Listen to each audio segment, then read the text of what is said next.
J.D. Vance is the candidate that is most likely to govern like President Trump is going to govern.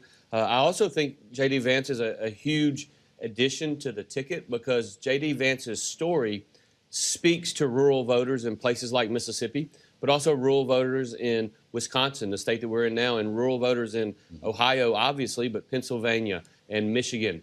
And we find ourselves at a time in American history where everyday Americans are struggling. They're struggling because of inflation.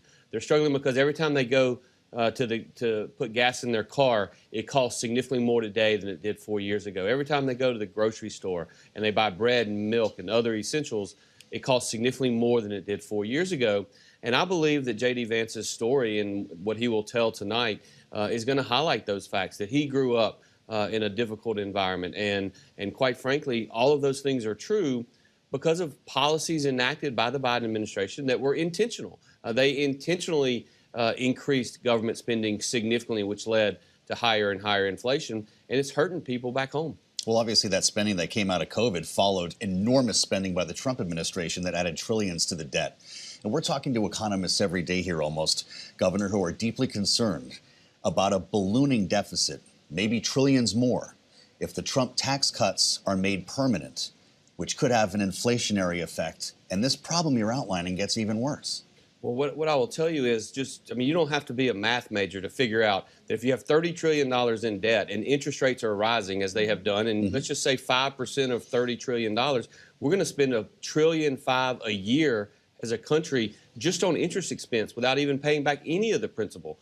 And so I think that these are issues that maybe are not top of mind for every single voter across America, but it's certainly important to those of us that operate in the states. You know, we have to have a balanced budget in Mississippi. When I came in 20 years ago, we had a nearly 25% shortfall in revenues compared to the expenditures of the previous administration. And what we did is we went and we fixed it. And so I think good, strong policies, a growing economy will lead to more revenues for the government, and we're going to have to get control of spending.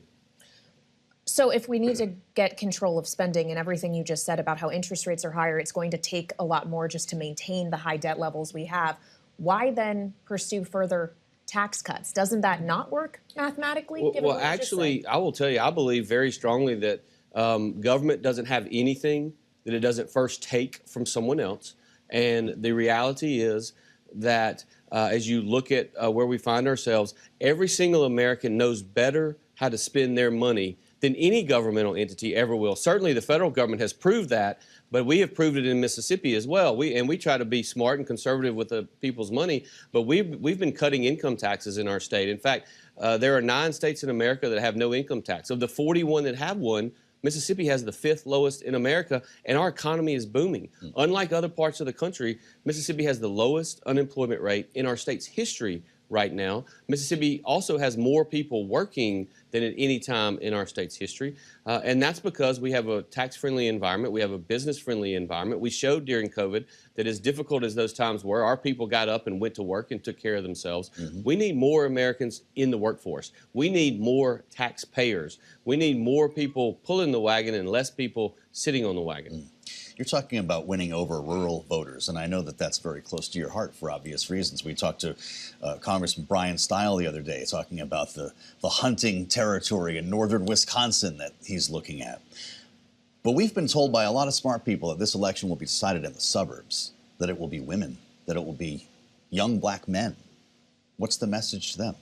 Well, I will tell you, President Trump is currently polling better with young African-American men than probably any Republican has ever done. That's right. Certainly. And that's because that particular group also recognizes the same thing that every other American recognizes, and that is inflation. The fact that when they go and they put gas in their car, the money that they are earning is going less and less far. But it's an every economic single day. message. We could talk about a lot of issues. You're striking the economy each time. Well, I think at the end of the day, particularly those who are undecided, I mean, obviously, if you've got the hardcore conservatives on one side and the far left on the other, obviously, there are hot-button issues that those individuals care about. But the ones who are undecided, those in the middle, those that are independents, those are right-leaning Republicans that maybe have not always voted for Trump.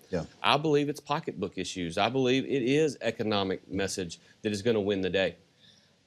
Just as because you said pocketbook issues, I would point to a study that was just done by the Peterson Institute for International Economics that found that the tariffs that both J.D. Vance and Donald Trump have advocated for, a 10% levy universally, 60% on all goods coming out of China, would amount to an annual cost for the average middle-income family of $1,700. Are tariffs the right policy for middle-income people in Mississippi? Well, what I would tell you is the right policy for America and the right policy for Mississippi is for us to bring those jobs that are in China, particularly those production jobs and those other jobs that are situated throughout Asia, bring them back to America. It's about making America great again. It's about creating jobs for those individuals that we just mentioned that live in rural places. You know, we've got in our state, our message of bringing economic development and better and higher paying jobs to our state is a message that is winning the day. We've announced 3 different projects over a 15-month period of over $2 billion in capital expenditures in companies that are coming back to our that are building in America, building in Mississippi, and creating jobs that are paying 25, 30, 35% above the state average on wages. And that's the message that I think people want to hear is we need to be producing more things in America and less things in China. Let's pick through a couple of other issues, and I know one that is important to you is abortion. This is something that we've seen addressed in the platform that I'll ask you about, but I want to bring our viewers and listeners back to your conversation. I remember it distinctly. In 2022, on Meet the Press, here's the governor. What I would say, Chuck, is at the end of the day, there is no right to an abortion in the United States Constitution. That the issue with abortions that makes it very different is that there is a life. There is an American child in that womb, and it's incumbent upon those of us who are elected to stand up for the rights of those individuals that can't stand up for themselves. Governor Reeves on Meet the Press 2 years ago. Now with this RNC, the platform approved on Monday does not include an abortion ban, a national ban, for the first time in something like 40 years. Is that a disappointment?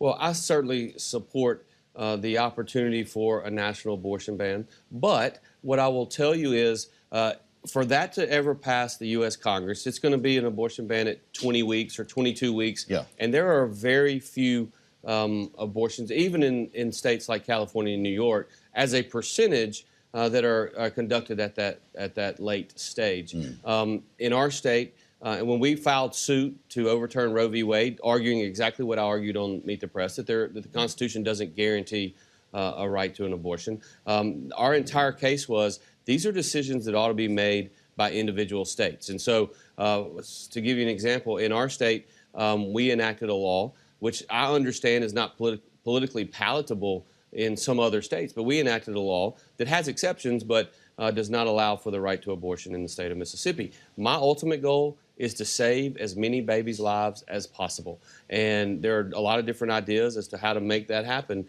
But the reality is, just because of our case that went before the United States Supreme Court, there are hundreds of thousands of babies that have been born, that have been saved, that are in American society now.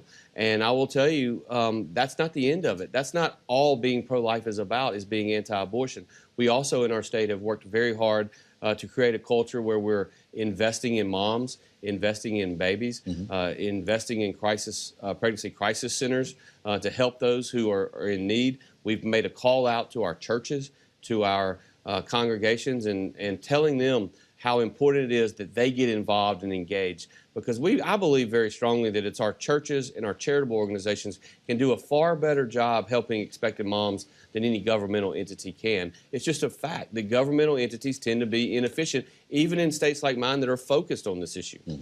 Well, Mississippi also, and I know you were just talking about some of the economic statistics, you're proud of the unemployment rate, et cetera, consistently has one of the highest child poverty rates in the country. Do you see no relationship there between very restrictive abortion laws and children who, yes, thousands of them perhaps have come into existence because of that law, but their lives may be of poorer quality for it? Well, I can tell you this. I would much rather see a baby that is not killed in the womb or otherwise, that has maybe a challenging upbringing. What we're trying to do is improve education to give every kid an opportunity for success.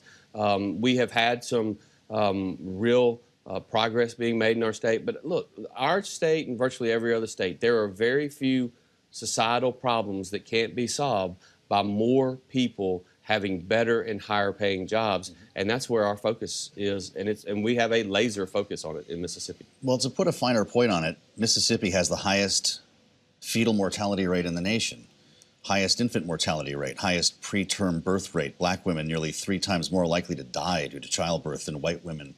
Is that the cost of a pro-life policy? I do not believe it's the cost of a pro-life policy. I think that, as is often the case, there are areas in which we can improve. We are trying to address these issues. We have done certain things. I do not support a Medicaid expansion, yet we have done things like guaranteed Medicaid for any pregnant mom in our state. We just did that during this legislative session. Just this past a year ago, we passed legislation to allow for Medicaid expenditures. Used to, that expectant mom could only get Medicaid up to 2 months after childbirth.